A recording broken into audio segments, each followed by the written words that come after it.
Okay.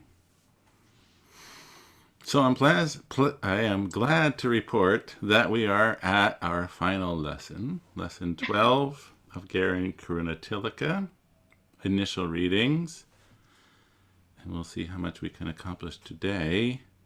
And we start with a couple of excerpts from the Sutta Nipata, and the first section of the Sutta Nipata is called the Uragavaga, which is the section on the snake or the serpent.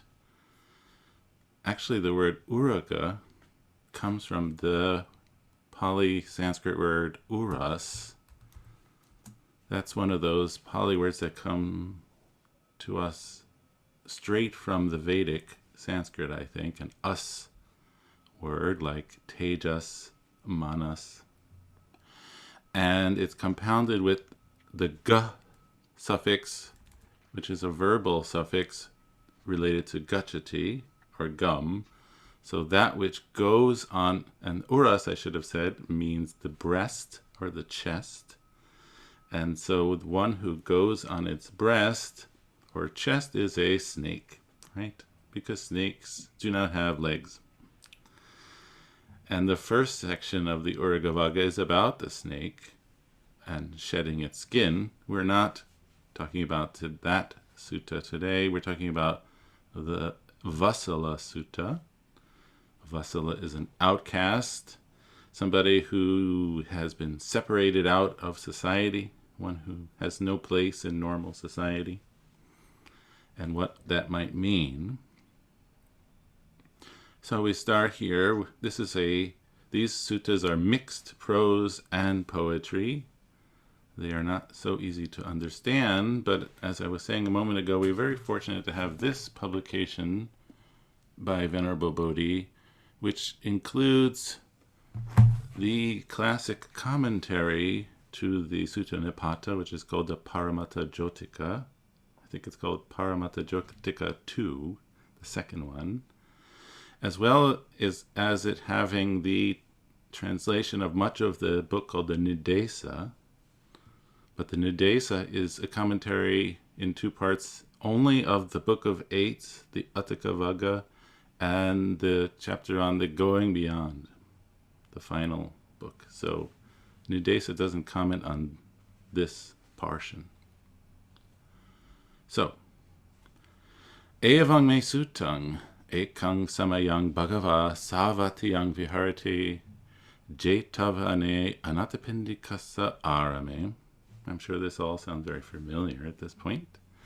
Thus I have heard, on one occasion, this is our accusative of time, Bhagava, the Blessed One, here in the nominative case, the subject of our sentence, Viharati, this is our present tense in the historical past, was dwelling at Savatthi. He's also described as being in Jetavane, locative, in Jeta's grove, and in Arame, in the park of Anathapindikasa. So that's the genitive, Anathapindika's park. Attako, then, Bhagava, the Blessed One, Pubanha samayang nivasetva patachivara madaya Savatiyam Pindaya Pavisi. So Attako, then, and then the time is Pubanaha Samayang. So this is a compound of the word for before, Pubang. The word for day, Aha, is in here in the middle, shortened, and Samaya, occasion. And so in a literal sense, it's the before daytime. Sometimes this is translated as the forenoon, but I think it makes sense to call it the morning, then the morning. And then we have an absolutive nivasetva, having dressed. And then we have this interesting and common compound, patachivarang adaya. So adaya, another absolutive, having taken, bowl and robe, right? Pata is the monk's begging bowl, and the chivara would be, I think, an outer robe. Having taken his bowl and robe, pavisi, an aorist, he entered Savati, the city, the accusative, and then the dative Pindaya for alms, for begging for food, right? Tena kopana samayena agika baradvajasa brahmanasa nivesane agi pajalito hoti ahuti pagahita. So I'll try my best to pronounce this Brahmin's name, which is challenging for me. But he is a Brahmin who seems involved with the fire ceremony. And we see this person occur in various contexts. So then, Tenako Panasamayena, at that time, in the house, Nivasana, so this is the house of the Brahmin, so these are genitives. In his house, fire, agi, this is the nominative, pajalito hoti, so this is our new kind of past construction, which is described in this chapter. It's called the compound perfective form. And all that means is really that it has the verb hoti combined with the past participle, right? Had been kindled, and also we have this word ahuti, which is a sacrificial offering. I think it's a drink, a beverage, a sacrificial beverage, pagahita, had been prepared. So ahuti is a feminine noun, and so the participle matches with that long A for feminine. So these two things are happening so far at the same time. Attako bhagava savatiyang sapadanang pindaya charamano yena agika baradavajasa brahmanasa nivesanang ten upasankami. Then, the Blessed One, Bhagava, and he's described here matching in the nominative with a present participle of charity with the mana type of present participle, walking or going about, charamano, again pindaya, dative, for alms, and the object of the participle here, savatiyang sapadanang. So the verbs of motion take the accusative, and so in savati, and he's also described with this special word, sapadanang, and I believe what this means is that it's a special practice of not when a monastic goes for alms from home to home, house to house, that monastic doesn't simply go to the homes where she or he knows that they will be very welcome, that they will get very fine food, but rather they will go to every house. They'll stop at every home, regardless if they know they will get anything. So this is sort of like a special enhanced practice, sapadanang. So he's doing that. And he then, because of this, I imagine, we have our yena, tena construction, approached the home of the Brahmin Agika Bharadvaja. And what happens? Adasako Agika Bharadvajo Brahmano Bhagavantang Duratova Agachantang. So here, interestingly, in this sentence, we have a sentence beginning with a verb, an aorist past tense verb, And we see this particularly with the verb of seeing. So the subject, of course, is here, agikabardvajo, Brahmano. The Brahmin, agiga, seeing, having seen, or maybe just saw, the Blessed One, Bhagavantang, in the accusative, who's described in the present participle, agachantang, coming, and coming durato, from afar, right? He was coming up to the home. So, Disvana Bhagavantang etadavocha. So here again we have a sentence starting with a verb involving seeing. This is the absolutive disva in this more elaborate form, a fancier form, disvana. Having seen the Blessed One, etad avocha. He said this. And what does he say? Something not particularly friendly at all. He says, Tatreva mundaka, tatreva samanaka, tatreva vasalaka, titahi ti. So here, tatra is there, and this is an emphatic eva. And here we have the verb titati, to stand, imperative, you, second person. Stop right there. Hold it right there. Don't go any farther, right? And how does he address the Buddha? He calls him mundaka, which is one with a shaved head. You with the shaved head, stop right there. And then samanaka. So we know the word samana, of course, means ascetic, but this ka suffix has the sense of sort of a small thing, but also somewhat in an insulting way. So I have here, I found this in our Duracell grammar book, this ka suffix, diminutives with sometimes a certain amount of contempt implied. And I think that's exactly what's happening here. So stop right there, you shaved head person. Stop right there, you little lousy ascetic.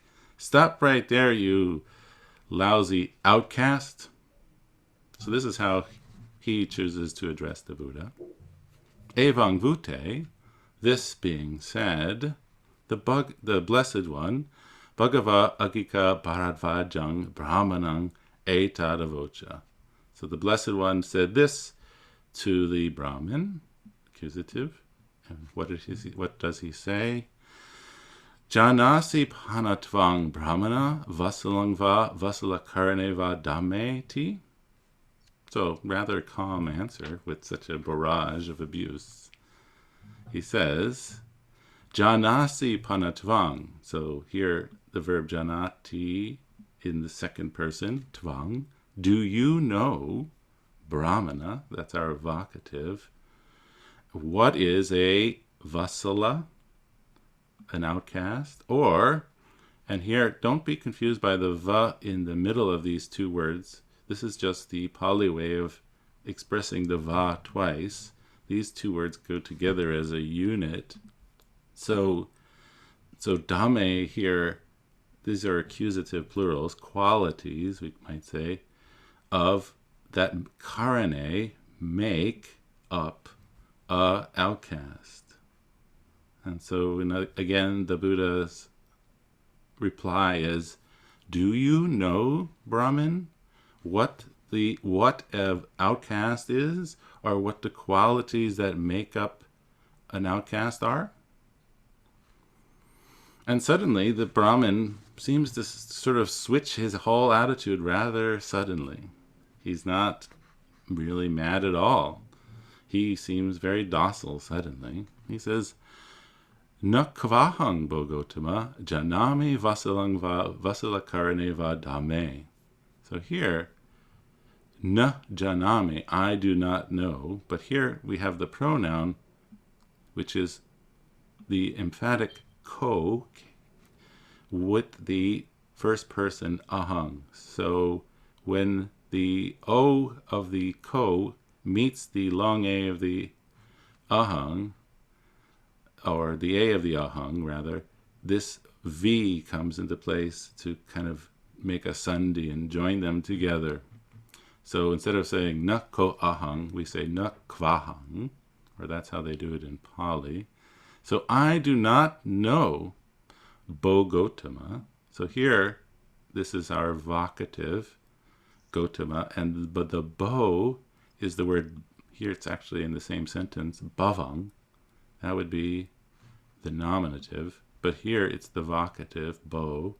And this mode of address is the type of address we see that Brahmins use to address the Buddha. So it's in a type of address that a bhikkhu would not use, Bo Gotama, but rather someone who addresses the Buddha respectfully, but from a different tradition. So that's the Bo Gotama. So I do not know, Honorable Gotama, what an outcast is or the qualities that make up an outcast. I guess he's being honest.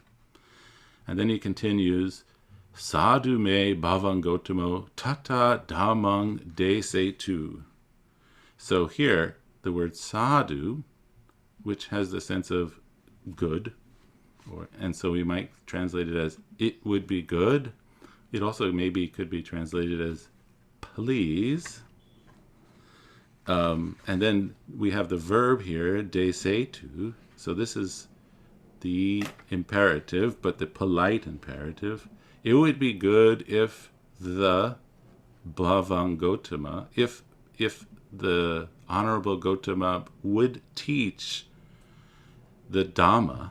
So here the Dhamma, the sort of the way it is sense, the law, would teach, and then tata in such a way, and then that's tata is completed with the yata here, so that I, and then here, janeyang vasalang va vasalakarane va dame.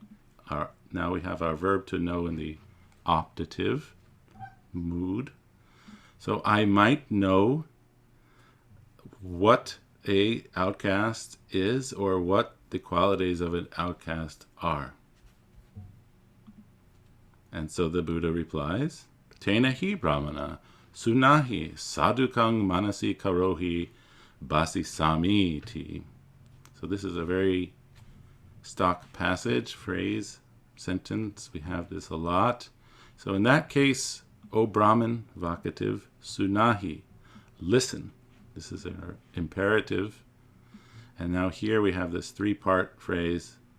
The word karohi, again, imperative for the verb karoti, make, manasi, locative, in the mind. And here the word sadhu in this adverbial form, well. So literally it says, listen and make in the mind well. But we could translate that more idiomatically as pay close attention, right? Basi sami. So this is our future first person singular. I will speak. Evangbo, T. So here the evang has that sense of yes. Yes, honorable, venerable. And here our subject, the Brahmin Agika Bharavaja Pachasosi, our aorist, replied. This is the verb patisunati in the aorist. He replied, Bhagavato, dative, to the Blessed One. Bhagava etadavocha. The Blessed One said this. And so that's our prose portion. Are there any questions on this part so far? No. No. Wow. Excellent. Yes. Stephen, I translate what, for example, I do not, who is an outcast? I don't translate for what, and I translate for who. Okay. That's fine. That's good. Sure, Thank you. because it definitely is a person. Thank you. You're welcome. Okay, so now we can go into our verses. We have just a few verses. There are many more, of course, in the full sutta. So the first one, Kodu no upanahi cha papamaki cha yo naro vipanaditti mayavi tangjanya vasalo iti. So for this verse, we'd start here on the right. Yo naro. So that man, that's a relative pronoun. This naro is a man. And then this man is described with a series of adjectives describing him. Kodano, so angry. The noun koda is angry.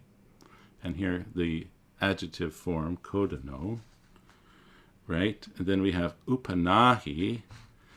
It seems to mean something like having a grudge or maybe critical.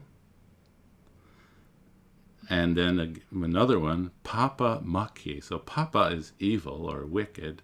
Maki, this I guess would be the makin, the adjective, but in the nominative. These are all nominative adjectives. Maki has the sense of smearing in a literal sense, but maybe it's like a wicked hypocrite or a wicked slanderer, one who says really terrible things about others, a smearer. And then this person is also described as vipanaditti. So this is, vipana is the opposite of the more common word sampanaditti, which means in having, right? Or in having in a good sense, but this is vipana, so deficient in view, right? Not looking at things the right way. Mayavi, probably another in word. Maya is illusion. So one who does maya would be deceitful, tricking people. And then this is our refrain, which happens in almost all the verses. Tangjanya vasalo iti. So it means he should know, or one should know him, tongue, as an outcast. In other words, this kind of person is who an outcast is. So here, this verb, this interesting verb, janya, maybe I could type here, is a shortened optative, and we know that it comes from the root nya, and we have, of course, the verb janati. So sometimes a few optatives are formed with the ya suffix. So we would have the present stem of janati, for instance, jan, plus this ya thing, and then this would come together to make jan nya. I guess would have long a. It's not clear to me. It seems slightly ambiguous if this is a second person or a third person optative. So it could be ja ne ati. That would be the third person, full form, or ja ne asi. I think I noticed that Venerable Bodhi translates this as second person. In other words, this is being addressed right to the Brahmin. You should know him as an outcast. But I looked at K.R. Norman's translation, and I think he uses the third person, a one. One should know him as an outcast. So there seems to be a slight ambiguity. We can't quite tell. Okay. So that's one kind of outcast, or one descriptive. Now we have one a little more challenging to understand the meaning of. ekajang va dvijang vapi, yoda panang vihingsati, yasa pane daya nati, tangjanya vasalo iti. So here, ekajang means once born, and dvijang is twice born, or one who here vihingsati injures or harms panang, a living, breathing being. And then here, this would be our genitive. So, well, maybe we'll go to the verb here. There is not nati. There is not kindness, daya. So how did I translate? For one, of one who, this is the genitive. So I translated that as the one who has no kindness, the one who has no kindness towards living beings, pane, accusative, plural, you should know him as an outcast. The problem with understanding what this verse is saying is to try to figure out what a once born or twice born being is. And I looked at Venerable Bodhi's translation of the classic commentary, and I have to say that commentarial description is not so convincing. I'll read it out to you what it says. Here, once born, one born by the other modes of origin apart from those born of eggs, for this one is born only once. Twice born, one born of the egg, for this one is born twice, from the mother's belly and from the eggshell. But I have to say that I'm not really convinced that that is really what this is referring to, because we know, I mean, I'm not an Indologist, but one might know that these terms are used in Sanskrit. And there's actually a Venerable Bodhi has a footnote here from a Sanskrit dictionary, and it seems more convincing that twice born is the higher caste of the caste system in ancient India. And it says, a Dvija is a man of any one of the first three classes, any Aryan, especially a Brahmin, reborn through investiture with the sacred thread. And also it could be a bird or another animal appearing first as an egg. And under Ekaja, it has a member of the lowest class. So I have a feeling that maybe this is what's being referred to. In other words, people of various stratas of the caste system. So regardless of what caste they may be coming from. And I think Stephen, I found the first of the acceptions that you have read, born from a womb or born from an egg. Yeah, that's what I just read. But yes, I don't think I only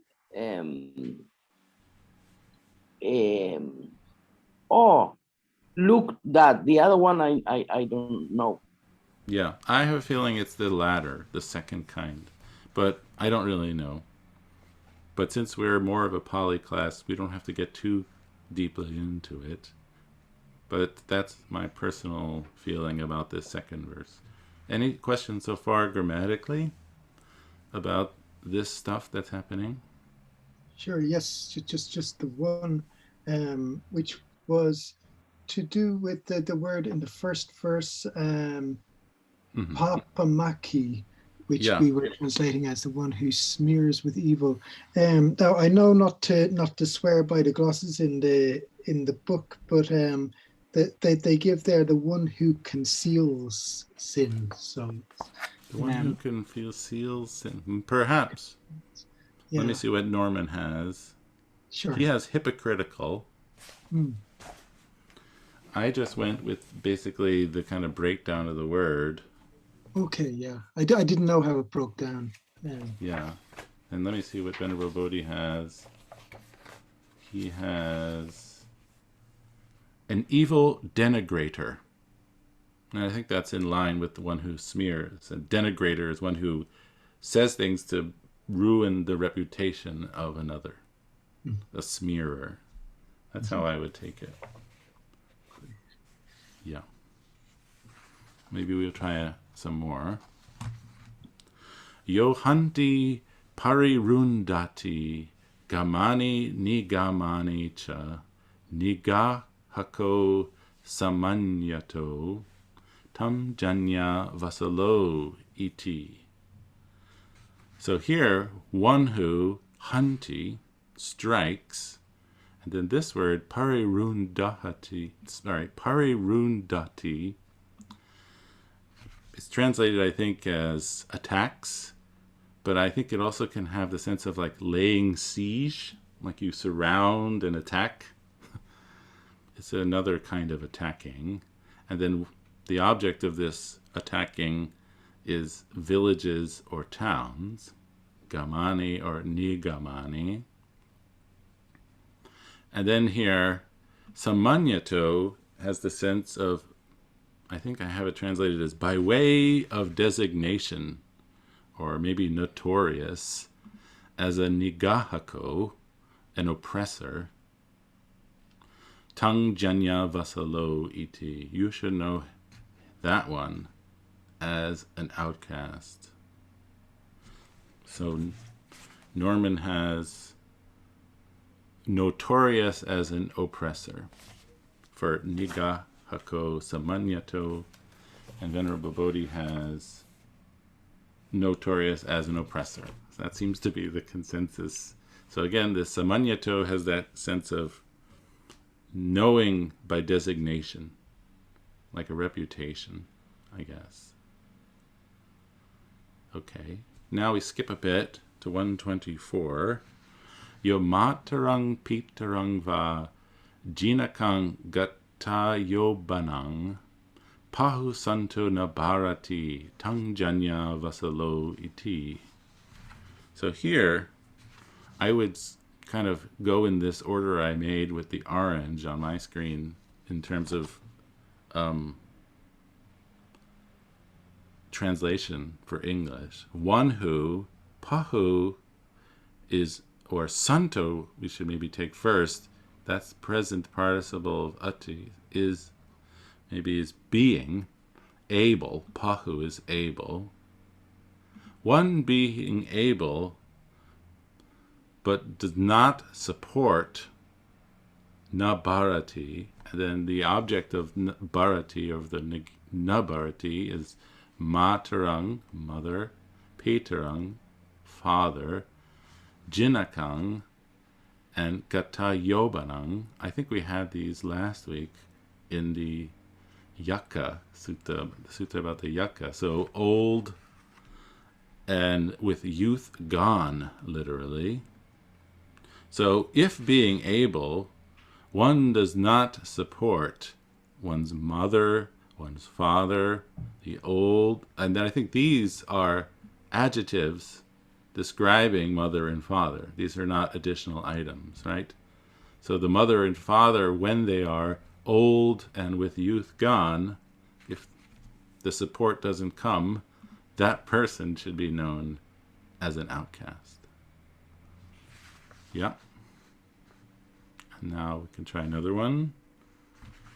Yo matarang pitarang va bhatarang bagining sasung hanti rosete vachaya tang janya vasalo iti.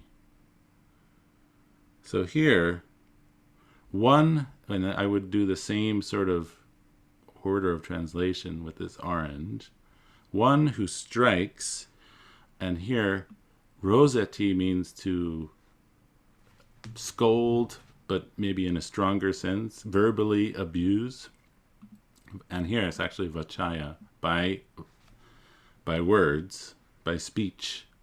So one who strikes or verbally abuses mother, father, and then here are more people, brother, sister, or mother-in-law,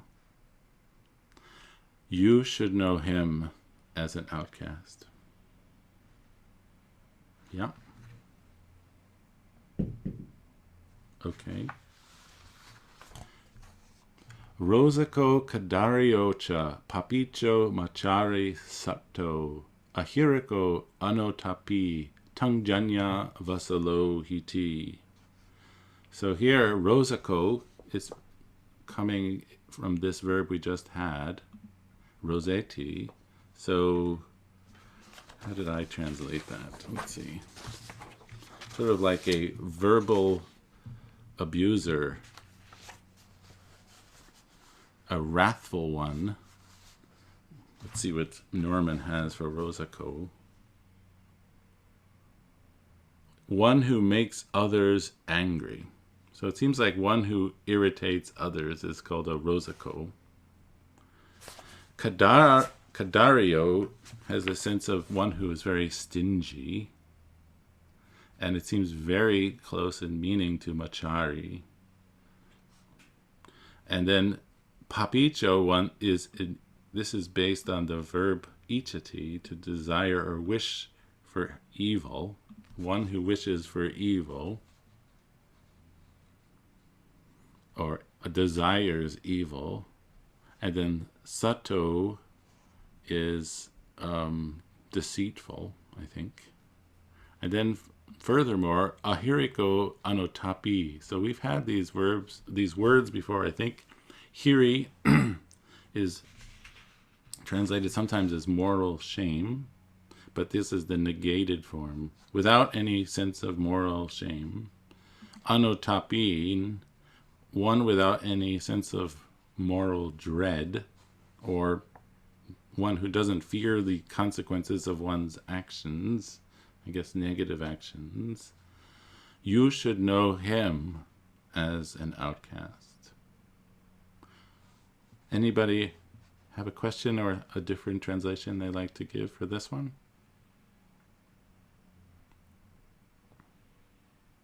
No. Okay. We have one more. 142. Najacha vasalo huti, najacha huti brahmano, kamuna vasalo huti, kamuna huti brahmano. So here, this is sort of like the final verse, the summary.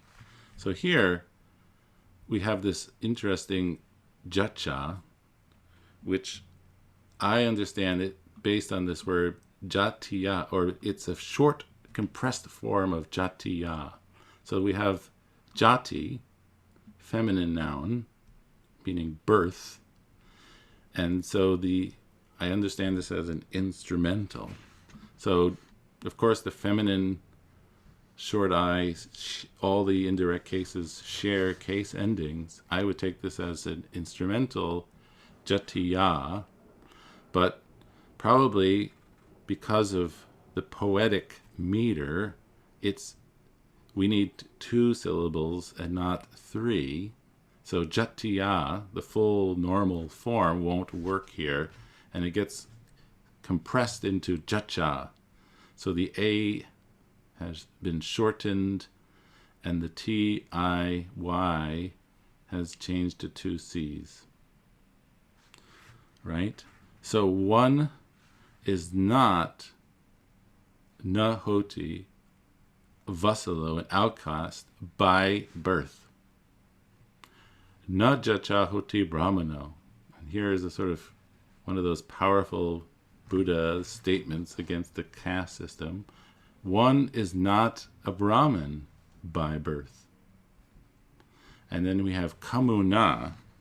This is the instrumental by action or by deed.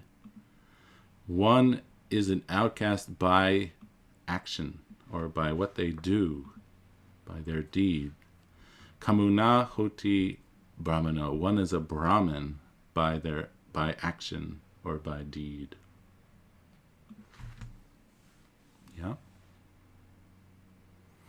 And then we have a sort of prose finish, which includes a very standard sort of stock passage. We'll look at this now.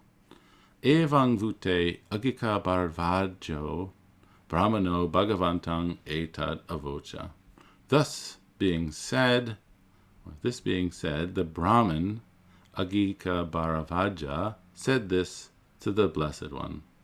And the point here is that hearing these verses has had a very profound effect on the Brahmin's mind.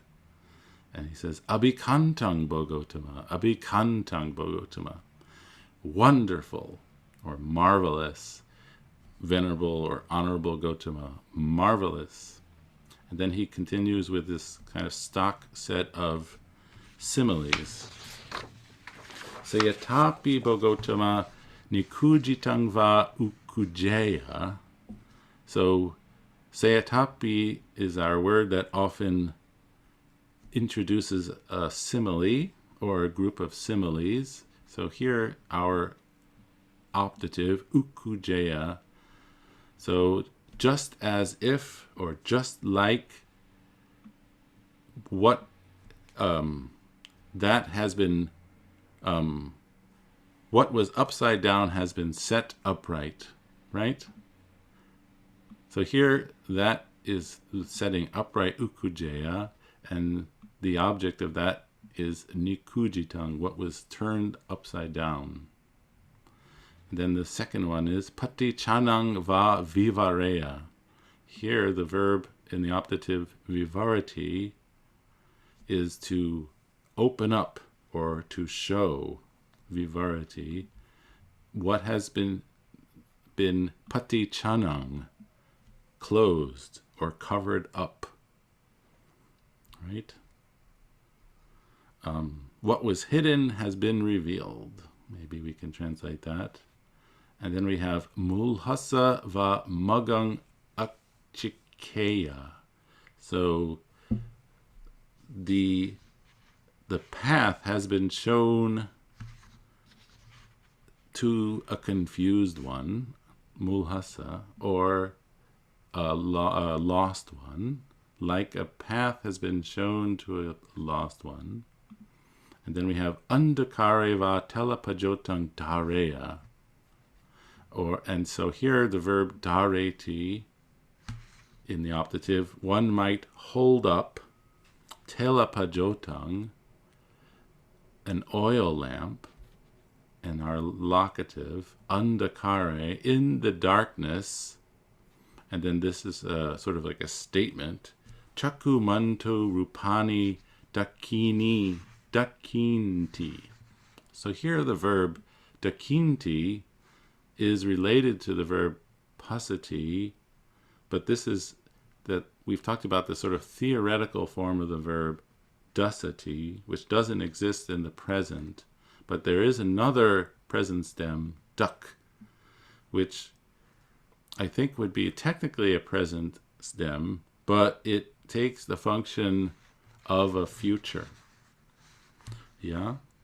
So those with eyes, so chaku manto, so having chaku, might see or will see rupani, forms, right? So again, this whole one means one might hold up an oil lamp, telapajotang dareya, in the dark, andakare, so those with eyes will see forms, or could see forms. Evameva bota gotamena aneka parayayena damo pakasito. So here, the subject of this clause is the Dhamma. The Dhamma is expounded or taught aneka parayayena. So here, aneka eka, not one, means in many ways. This is a series of instrumentals. Bota Gotamena. So I have that in many ways by the Honorable Gotama. So this is a stock list of descriptions of sort of like an enlightenment moment. And then the final sentence, Esahang Bhagavantang Gotamang Saranang Gacchami Dhammangcha Bhikkhu Sanghancha. So here we have something which is fairly common in Pali, which is that the person is represented by a double pronoun, esa and aham. So literally it's this I. And it seems to have somewhat of an emphatic form or emphatic quality. So I certainly. So go, gacchami, for refuge. Notice that, or remember that the verb to go takes the accusative as its object, saranang, and go, I go for refuge, and then we have bhagavantang gotamang, to the blessed one Gotama, and the Dhamma, and the Bhikkhu Sangha. And then finally he says, upasakang mang bhavang gotamo dharetu ajatage pan upetang saranang gatang. So we could start here with the imperative, this impolite imperative, dharetu. So this is actually the same verb as up here in the optative dhareya. So may the blessed, may the Honorable Gotama keep me or consider me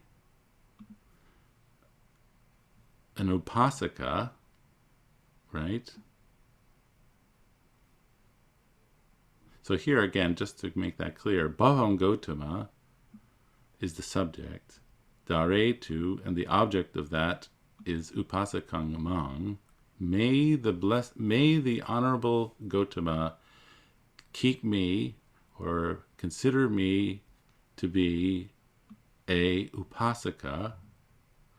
And then this interesting word, ajatage, for which there's some discussion of how it should be broken up.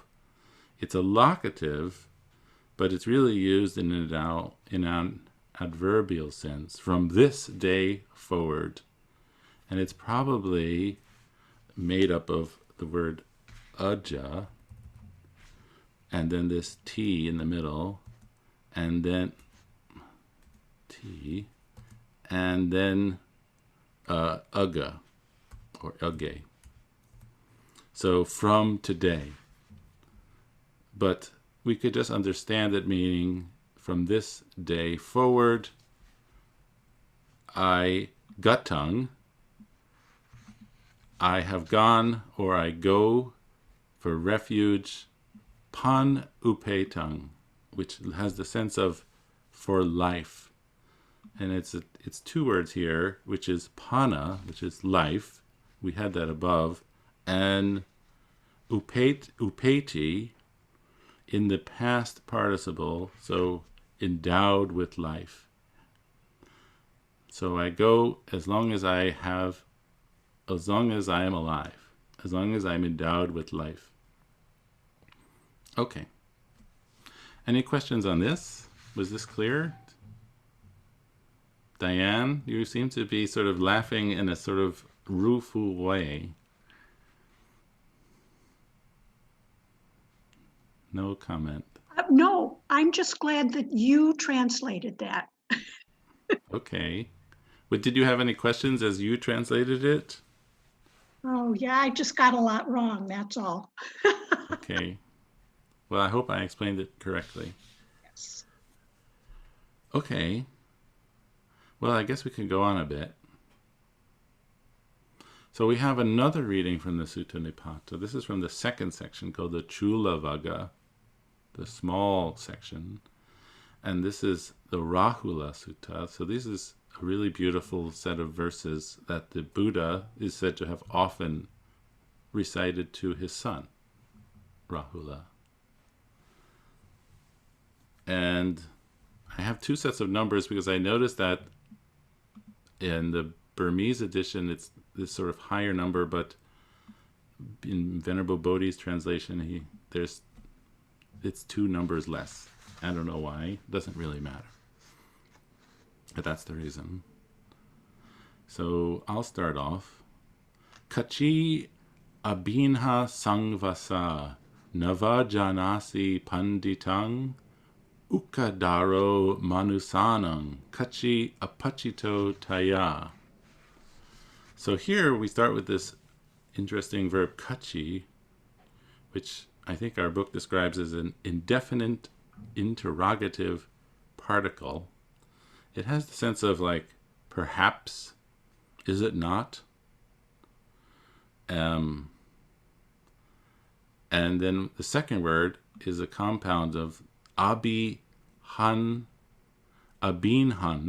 which has the sense of together, and I think that's right, or always, and then sangvasa, living together, and then navajanasi, which is meaning actually despise, and the object of that verb is the pandita, the wise one. Of course, this is referring to the Buddha himself. So I translated that as, do you not, always living with him, despise him, the wise one? Yeah? And then the wise one is further described as ukadaro manusanang. So the word uka means a torch, and daro, again from dareti, the torch bearer, the one who holds up the light. And here our genitive plural of people, or for people. Kachi, again, this particle, is it, or is it he, apachitu, respected, past participle, taya, instrumental, by you? So do you not, always living with him, despise him, the wise one, the torchbearer of people, respected by you? So maybe we can have somebody, a brave person, do the next one. Who would like to do 338, the next one, which is similar? I'll try it. Sure, go for it. Naham abin hasamvasa avajanami panditang ukadaro manusasanang nichang apachito maya. Naham, I do not, abin hasamvasa.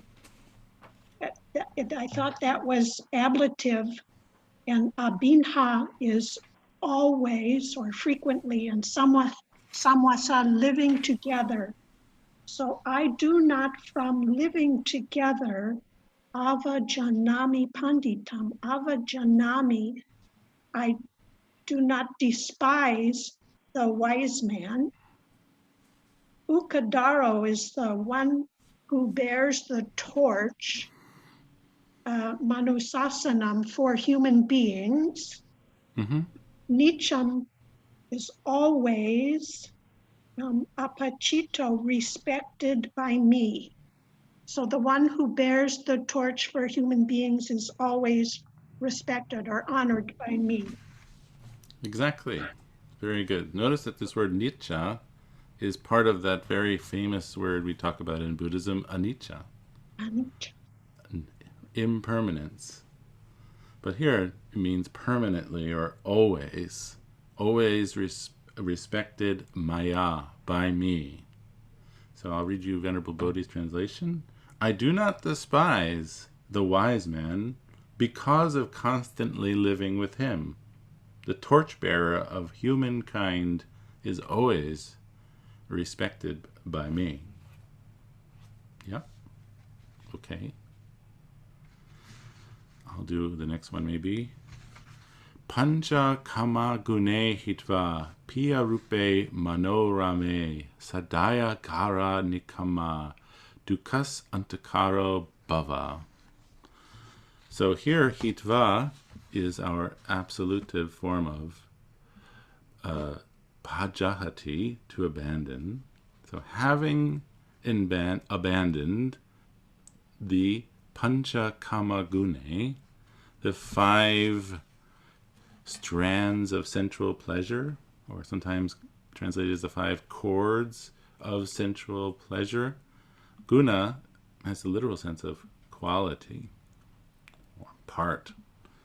Having abandoned these 5, and they are described with these 2 words in the, of course, accusative plural, piya rupe and manorame, so pleasing and delightful to the mind.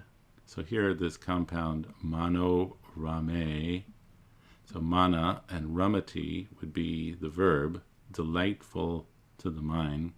Here the rupa suffix doesn't seem to add very much in terms of meaning to me. I didn't really translate it. And then another absolutive here, having nikama, see, this is the absolutive nikamati, having left, this would be a ya type of absolutive, which is assimilated to this double M, nikama, having left gara, the house, ablative, sadaya, this would be instrumental, with faith, or by faith, because of faith. And now here, bhava. So this is imperative form of the verb bhavati, second person, singular, be. And what should Rahula be? Dukas antakaro. So antakara, anta is an end, kara is a maker or doer, based on, of course, karoti, and of dukkha, dukkasa. So be an end maker of dukkha. That's what his instruction is. Exhortive, right? Would somebody like to do 340? How about Catherine? Okay. Before that, I have a question. Yes. Let me see. Sadaya gara nikama dukas antakaro bawa. This one is I put it with faith, and having renounced the household life, be one who ends suffering. Yeah. Be one whose suffering ends. Yeah. Possible? Yeah, just so you understand, the kara suffix in antakaro has that quality of making. Putting an end. Putting an end, right. Be one who puts an end to suffering. To suffering. Right. Okay. Good. Okay. Would you like to do the next one? I'll read. Yeah. Please. Mite bajasu kalyane. Nang. Vivitang apanigosang matanu hohi bojane. Mm-hmm. I put associate with noble friends. But here I can see only secluded place. I do not know what is the or dwell in a secluded place. then follow with Vivitang Apa Negosang Matanu Hohi Bojane. This one secluded, having little noise or quiet, having little noise, and moderate in food. But I cannot get the right the sentence Yeah, the structure relating of it. like literally. Okay, so how did you understand bajasu? What kind of verb is that? Is a second person of bajati, associate with Yes, or it's keep company with, yeah, probably imperative, right? imperative. Bajasu, and then the object is mite kalyane, associate with good friends, Good friends. and then we can take the Tantan. cha and patang sayan asanang. So the word sayan asanang can be broken up to a sayana Sayana. is a place where one lies, like a bed, and then an asana is a seat, but it takes on the meaning of a place where you live, a dwelling Oh, place. dwelling place. So dwell in a secluded place. Yes, because patan means remote or secluded. Remote. It's an adjective describing this word, sayanasanam. So these first two lines would be associate with good friends as well as remote lodgings or dwelling places, right? And then here, vivatang, secluded, and appa negosang, without noise. So these two are adjectives describing the sayanasanam, right? The qualities that this place should have. The remote dwelling place should be secluded and without noise. Yes? So, in other words, the second and the third line go together. And then here, this interesting word, matanyu, is based on, Moderation. it's based on the word, a feminine noun, mata, which has the literal sense of a measure. And then I think it would be, with the new would be the knowing, which would be related to janati. So knowing the right measure, literally. So in other words, be moderate. And hohi is what, Catherine? Yeah. And by the way, what is this hohi? Yes, that was my question to you. What is this hohi? I do not know. I never translate this one. I didn't translate this I take it as because I couldn't find. the verb hoti in the second person imperative. Oh. You be Yeah. matanyu bojane, moderate in food. Oh. So I would take bojane as a locative, maybe, in regards to food. Be moderate in regards to food. In other words, don't eat too much. Right? Yeah. Is that clear to you now? Yeah, it's very clear now. Thank you. Okay, It's very clear. I'm glad. Okay. Chivare pindapatecha pachaye sayanasane itesu tanhang makasi malokang punar agami. So here we have a series of locatives to start with. In robe, in alms food, in which are translated as requisites, and in this word, which we had in the last verse, in dwelling places, right? So requisites, I understand, would be those very basic objects that a monk or a nun is allowed to have. You know, that would be like a razor, a bowl, a needle and a thread, a water strainer, those kinds of objects. Itesu, this is the locative, in these, right? kasi. So this is we had this in our last chapter, I believe. This is called the prohibitive, which is the word ma, which is a negating word, and it takes the aorist, right? Akasi.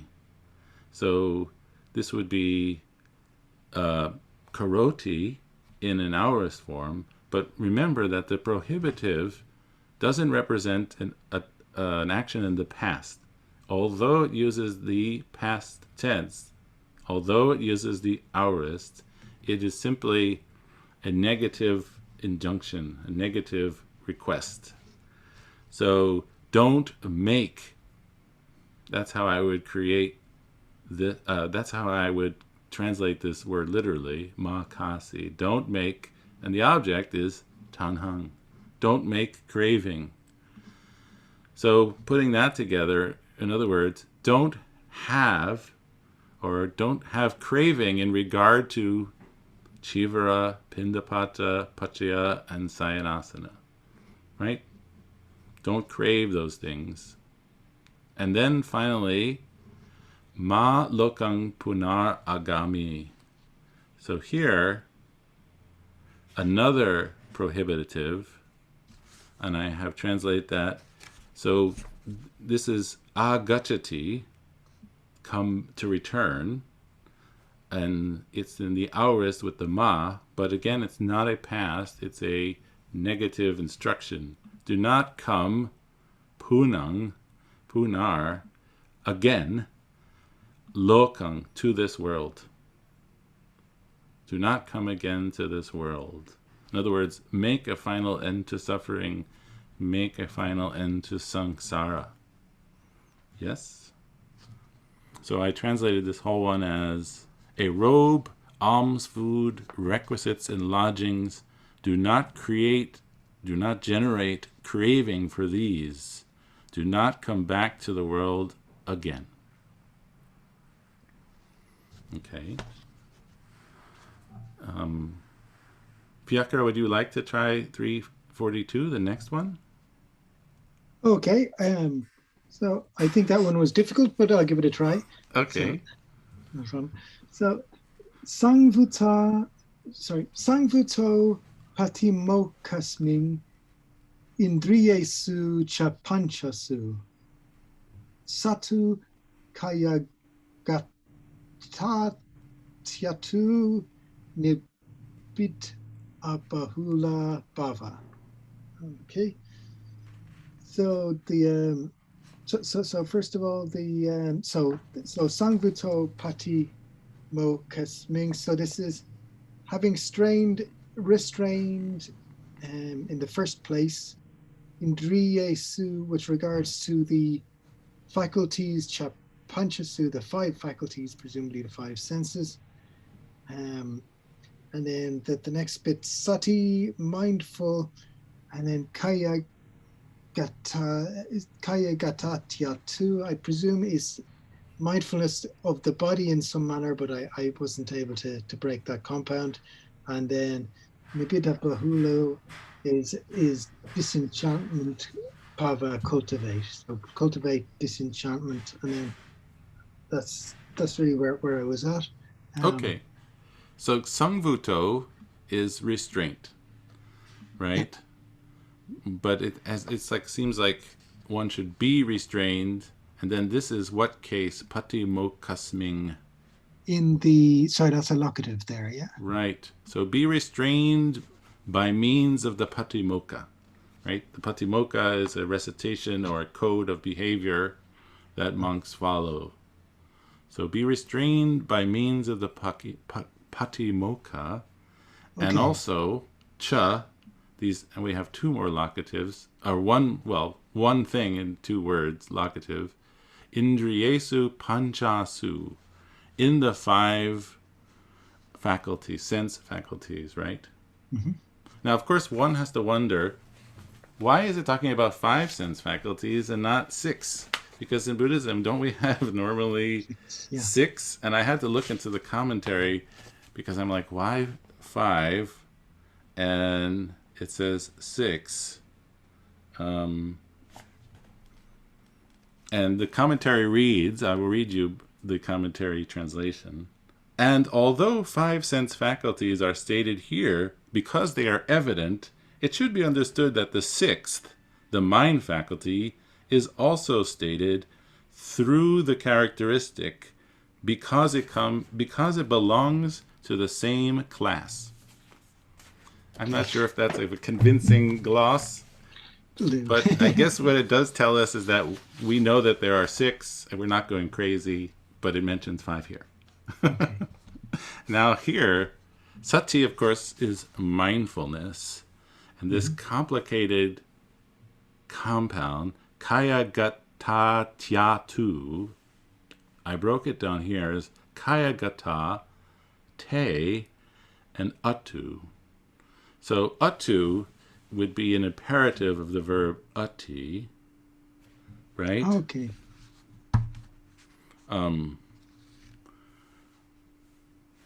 Should be. And then the te would be you, to you, and kaya gata would be mindfulness of the body. So I translated this line as, your mindfulness should be directed to the body. Do you see that? Yes, yes. Your mindfulness should be directed to the body. I wonder how Venerable Bodhi translated this one. It would be 3, 4. Yeah, let your mindfulness be directed to the body. And then nabida bahulo bhava. So here another imperative, be, bahu is a lot, or much, or full, of nabida, disenchantment. Be full of disenchantment. Or be nabida bahulu. That's how it's expressed in Pali as one word compound. Be full of disenchantment. Of course, disenchanted towards conditioned things, not just don't be not caring about anything. So did you have any, is that now clear to you? It's clear. It's clearer now. That's right. Yeah. Okay. So just once again with the kaya gata. So that was so that's kaya with like a gata, like it's in gachati. Is that right? Right. And then So mindfulness, literally, I think would be mindfulness gone to the body. gone to the body. Kaya But gata. it means mindfulness of the body. Okay. And then and then atu is the so that'd be the third person imperative, like let your mindfulness be toward the body. Is that Yeah. correct? Or should be, maybe, Atu. Okay. atu, maybe polite. Yeah. Yours, of you. Mm-hmm. Mindfulness should be of you directed to the body. Something like that. Yeah. It's weird that the te is in the middle, and this te, because it's coming right before another vowel, te atu gets changed to tia tu, to sort of smooth it out, to probably remove the number of syllables for the meter. Sure. Yeah? Okay, let's Great. try another one. Thank you. Okay. This is a challenging one, I think, in meaning. Nimitang parivajehi, subang ragu pasangitang, asubaya chitang bhavehi, ikagang susamahitang. So here we have the word nimitang, which means a mark or a sign. It takes on a lot of different meanings.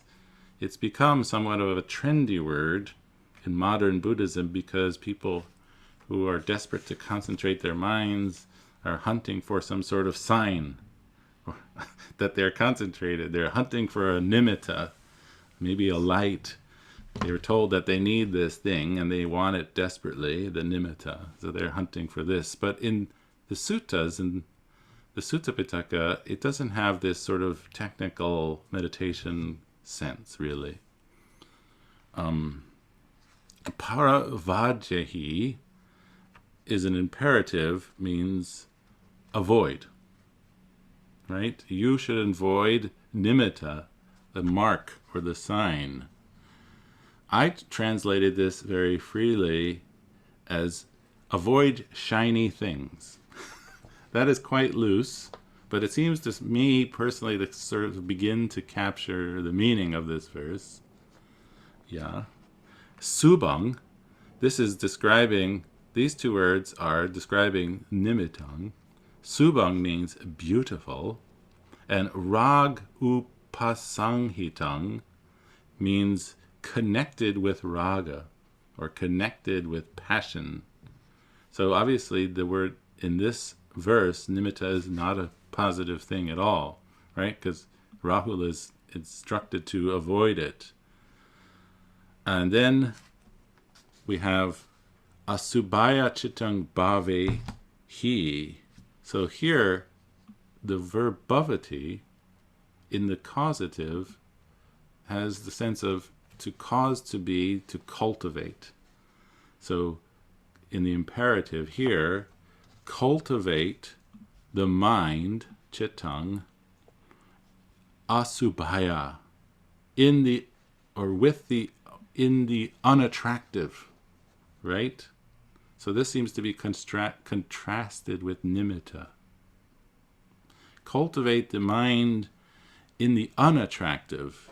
And then the mind here, chittang, is described with two more adjectives, ekagang, one-pointed, and su-samahitang. So samahitang is the adjectival form, I think, of samadhi, concentrated, and the sus prefix gives the sense of well, good, well concentrated. So that's how I translated it freely to try to capture a meaning here. Avoid shiny things, beautiful and connected with passion. Cultivate the mind in the unattractive, one-pointed and well concentrated.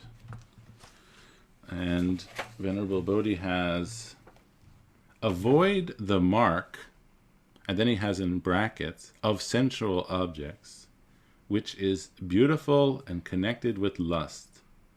Develop your mind on the unattractive.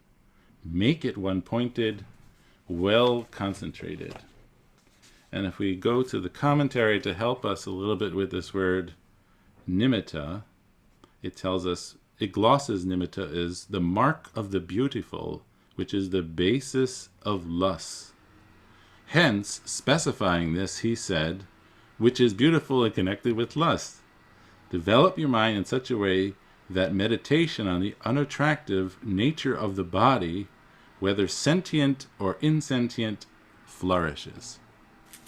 So that's my understanding, and that's the translation of the commentary on this very verse. Would somebody like to do the very last one? Amitancha bhavehi. Diane? Okay. Animitancha bhavehi mananusaya mujaha tato manabisamaya upasanto charisasiti. So the bhavehi is that develop or cultivate.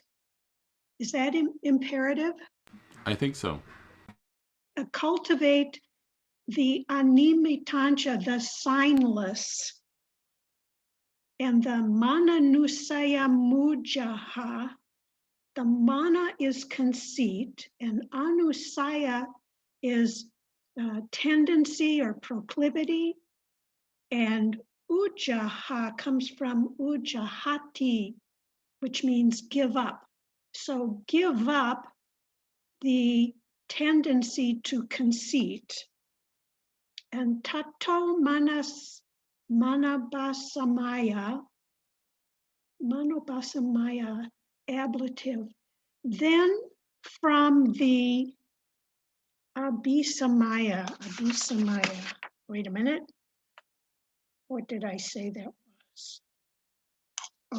Clear understanding or penetration. Then from the penetration of conceit, upasanto charisasiti, you will walk or you will wander upasanto peacefully.